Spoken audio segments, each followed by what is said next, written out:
house, garden, and school. Wherever we go, we see different of things, but that are not same, that are looking very different in size and patterns. Today, we are going to learn how to recognize them.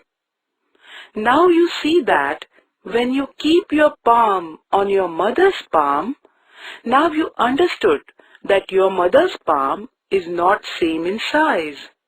It means that your mother's palm is bigger than your palm. Similarly, while you going to school, you see different things and like bus and car. You will realize that bus is bigger and car is smaller than bus. In your house, the wall clock is bigger than your father's wristwatch. Some things are bigger and some are small.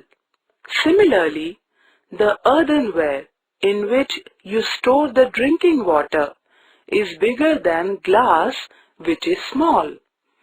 Similarly, the football we see is bigger and cricket ball is small, and the cylinder is bigger than the water bottle.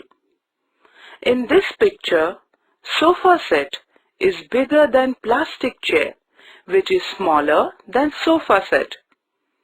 See, this is young one duck, is smaller than the mother duck. Conclusion: friends, we now learned that the size of things are bigger than other things.